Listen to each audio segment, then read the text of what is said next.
To start off, let's disconnect the negative battery terminal. It's located right underneath this cap. Lift it up, set it aside. The negative terminal is actually the one all the way back there. So get your 10mm socket and break the nut free that's on the top. I'll show you a better view in a second. Loosen it up and then pull the negative terminal right up and off. There it is. That's the nut that you have to remove. I like to set it aside over here. That way it can't make contact with anything. Now the reason you want to do this is because we will be disconnecting crash sensors, and you don't want any power going through the airbag system or the crash sensor system. And you want to wait actually about 10-15 minutes for all the capacitors to drain. That way no airbags go off by accident when you unbolt the crash sensors from the upper radiator support. A trick to speed up the process is to hold the positive and negative terminals together for about 20-30 seconds. Just hold them like this. That discharges all capacitors fully. You could also do something else, which would be flashing the high beams, honking the horn. I know it's not going to do anything and it's going to look ridiculous, but it actually tries to draw power, which will discharge them faster. Obviously, do not connect the negative to the positive if the positive is still connected. Mine is disconnected, so I can do it, but if yours is still connected, just either wait or do the wiper, flasher, / horn trick, or just wait. Underneath here, you should have push clips and or screws. I'm missing all of mine, so my bumper cover is loose from this splash shield, so I don't have to worry about it, but anything that you have here holding the bumper cover onto the splash shield, remove that. Now on each side of the bumper, you'll see this T30 bolt holding the bumper cover onto the fender liner. Remove this, follow the bumper cover up, and there's another T30 screw or bolt up here that holds it onto the fender liner. Remove this one as well. And right where the bumper cover meets the fender, there's a plastic push clip that has to be removed.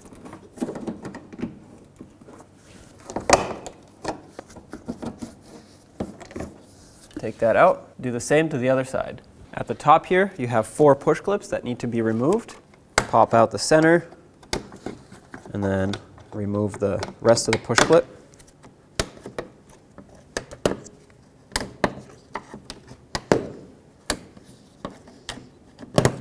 And then on each side, right next to each headlight, you'll have one of these T30 bolts. Don't take the headlight one out. Take the one that holds the bumper cover and this shield in place. Take that one out.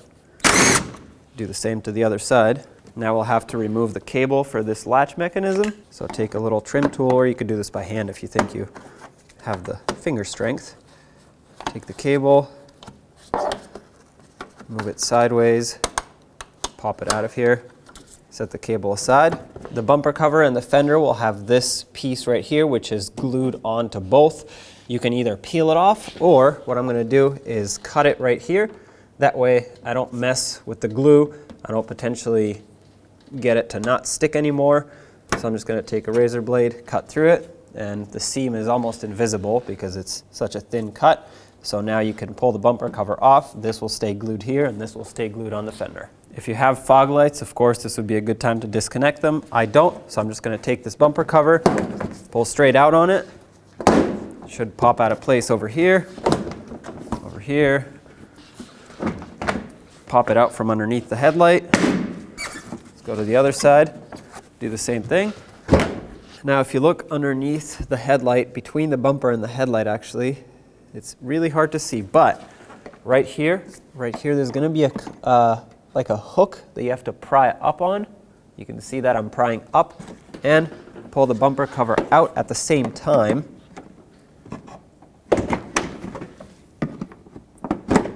There we go. Basically hooking onto this right here, goes around. You have to pry it up and over. Do the same to the other side. And once you've done the same to the other side, the bumper cover comes right off. Now at the top of the headlight, you have a T30 Torx bolt. Take that out, as well as at the front here on the Radiator Support.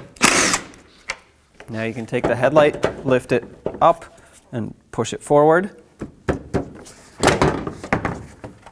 If you turn it around, right here is the electrical connector, so let's unplug it. The way to do this is you pull back with a little screwdriver, or with your finger if you can, on this tab like this, and sometimes these get jammed up here, but basically that'll unlock it. Lots of sand in there. Set your headlight aside. Now let's take things off of this radiator support. I'm going to start with the air intake. It's got a few push clips that are holding it on.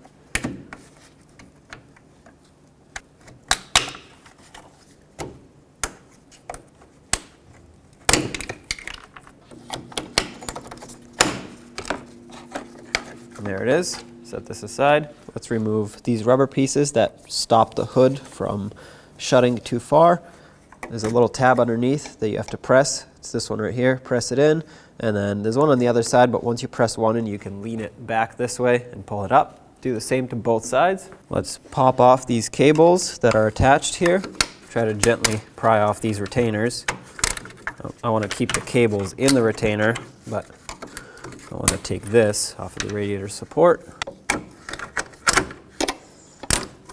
Following along, let's unbolt the latch. Two 10mm screws.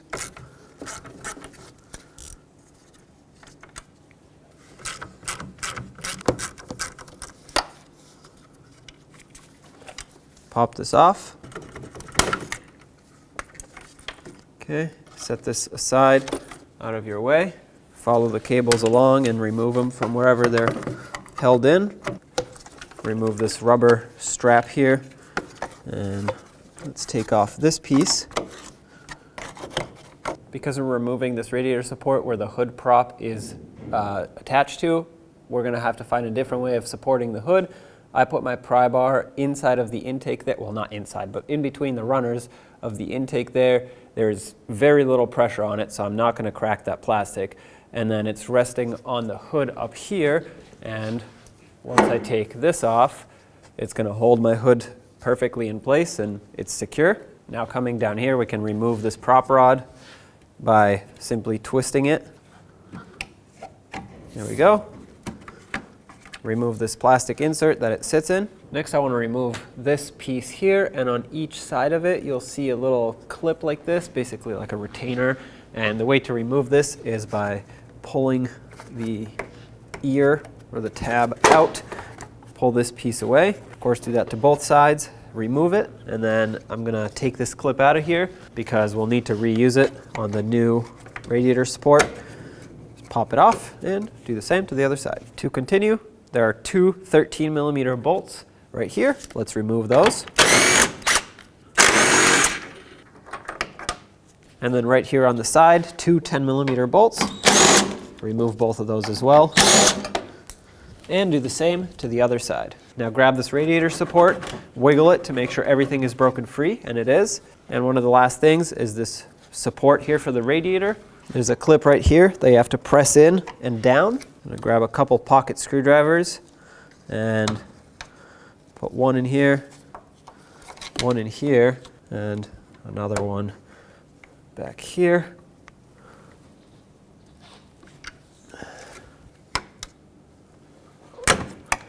Pull this forward and up. All right, that side's free.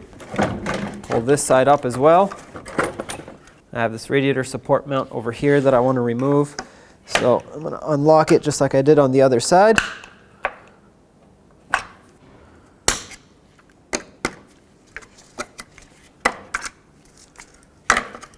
Okay, take that out.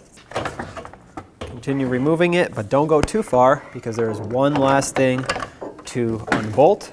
There's wiring here, you'll notice that, and you'll see these two sensors here. Those have to get removed.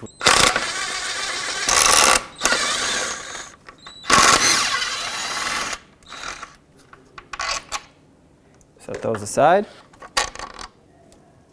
And there you have it. There's your upper radiator support. Now let's transfer all the remaining clips off of it to the new ones, such as the hood prop. So just by comparing the old with the new, I could tell that the only two things we have to swap over are the retainer for the hood prop. I'll slide my trim tool underneath, try to pop this out. Put it into the new one. Make sure it's secured. And the only other thing there is this rubber piece here that needs to pop up and out and position this into the new one. That's it. Now let's get this in. Grab your new radiator support. Let's reinstall these crash sensors, and they only go in one way, so you can't really accidentally put it the wrong way. Start the nut on. I'm going to bottom it out, and then I'll snug it up with my ratchet.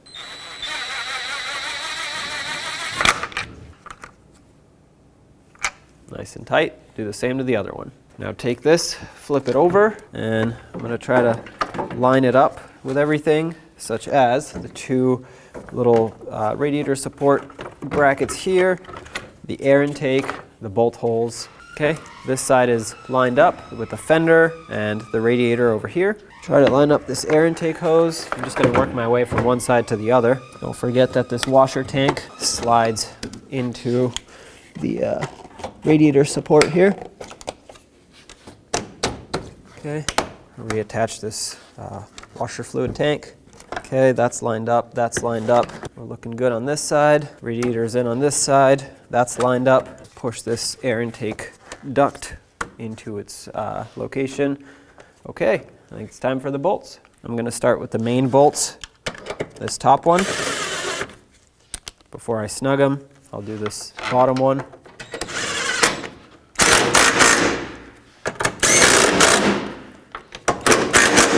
Now let's put on the two screws on the side here. Do the same to the other side. Now that this is bolted up, I'm going to put this insert in for my hood prop rod and then put the actual prop rod in. That way I can remove my pry bar and have the hood secured a little bit better. Make sure this slides in the right way, just like this, and resecure the hood properly. And then take the shroud and reinstall it. Slide it into place, make sure it clicks in, make sure this lines up. Perfect. Now I'll put in these pieces, which act as a hood stopper on both sides. Let's put this piece back in. A few push clips here. Lock them in. All right. Grab the cables here and let's guide them to where they belong. That way they're nice and secure. And line up the hood latch just like that. It has two little pins that it lines up on. Let's resecure this bottom cable while we're at it. Let's bolt up the hood latch. Make sure the screws are snug, but it is going into plastic, so keep that in mind. You could easily break the plastic insert or strip it, then your hood latch is not secure.